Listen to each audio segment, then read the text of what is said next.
I'm motivated by fear. Fear of fear.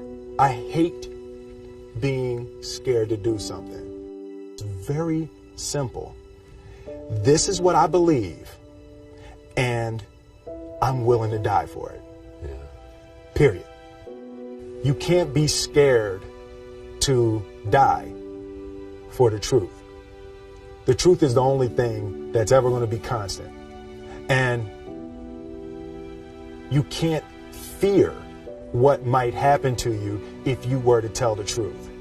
Because what happens to you if you don't tell the truth is worse than telling the truth will ever be. The first step before anybody else in the world believes it is you have to believe it. There's no reason to have a plan B because it distracts from plan A. And I think psychologically, the advantage that gives me over a lot of people that I have been in competition with in different situations is it's difficult to take the first step when you look how big the task is. The task is never huge to me. It's always one brick. I believe, and I learned very young, that you don't try to build a wall. You don't set out to build a wall. You don't say, I'm going to build the biggest, baddest, greatest wall that's ever been built. You don't start there. You say, I'm going to lay this brick as perfectly as a brick can be laid. There will not be one brick on the face of the earth that's going to be laid better than this brick that I'm going to lay in this next 10 minutes. And you do that every single day. And soon you have a wall. And soon you have a wall.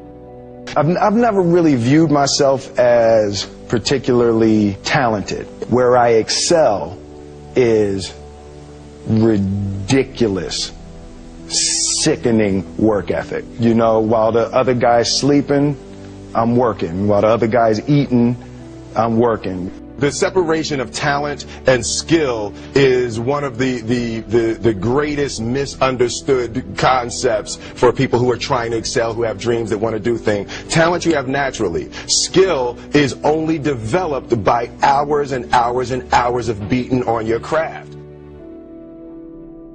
I always knew that I could work hard enough. There wasn't an issue with discipline, or there wasn't an issue with the ability to sacrifice or the willingness to sacrifice. There's no easy way around it. No matter how talented you are, your talent is going to fail you if you're not skilled. You know, if you don't study, if you don't work really hard and dedicate yourself to being better every single day. This one year, my father had his shop, and he decided for whatever reason that he wanted a new wall on the front of his shop. So he tore down probably about 16 feet high and probably about 30 feet long. He just completely tore the wall down, and my brother and I had to dig a 6-foot hole. We for the foundation. For the foundation. We would mix in the concrete by hand. A year and a half. We were building this wall for a year and a half. Every day after school, we would come and mixing concrete, putting it in the hole, doing it. And it was just myself and my little brother.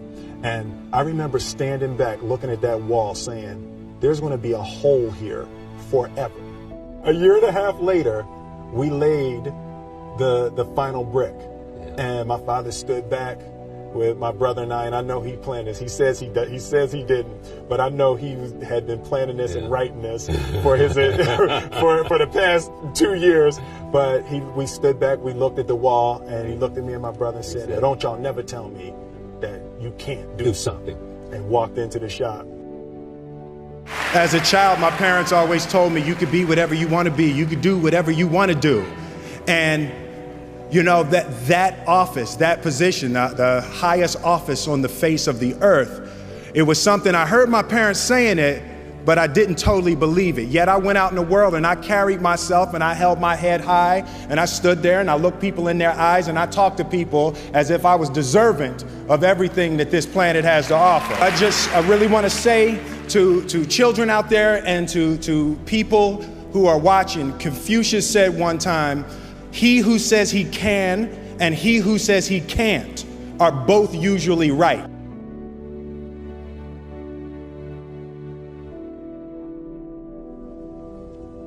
having the opportunity to study greatness. And anytime you have that opportunity, there are certain intricacies that will make clear who you are. It becomes that much more clear who you are. The definition of who I am is very clear to me, and it also redefines who I want to be, in that I know for a fact that I'm stronger than I thought I was. You know, you can't help but ask yourself the question, what would I do if I was in Muhammad Ali's shoes? I'm not the best at anything. You know what I mean? Eddie Murphy is funnier than I'll ever be. Denzel is more powerful than I'll ever be. I think that my strength is I can do everything well. You know, I can do a little bit of everything, and that's what I concentrate on to be my strength. I'll never be able to compete with Denzel. I enjoy connecting with people and ideas, and you know, I have a mission statement. So every year for probably the past 10 years, I've worked out a mission statement for myself.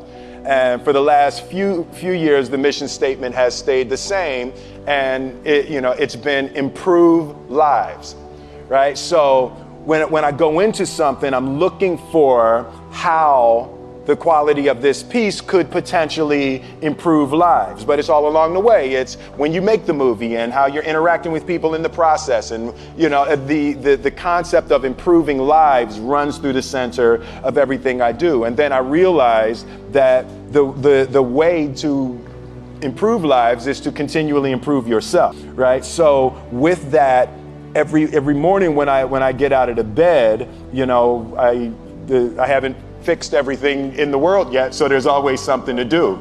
I want my life, I want my work, my family, I want it to mean something. If you are not making someone else's life better, then you're wasting your time.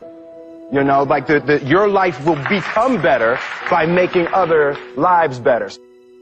A few months ago, I said that I believe that if I chose to, I could be the president of the United States.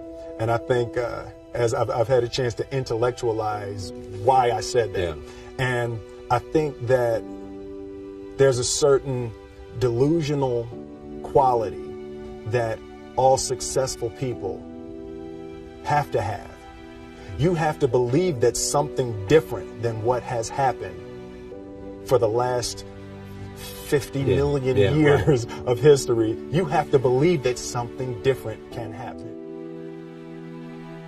The one thing that I truly tried to communicate in the interpretation of Ali is the complex simplicity of greatness. And how greatness is not this wonderful, esoteric, elusive, God-like feature that only the special among us will ever taste. It's something that truly exists in all of us. Loss is bound to joy. Like pain and suffering are bound to joy. The being able to survive something is actually a big part of being able to find that next wave of joy. You appreciate smaller things. I hated being scared, that I didn't want to even take the meeting. I just hated that being scared to do something. And I think what developed in my early days was the attitude that I started attacking things that I was scared of.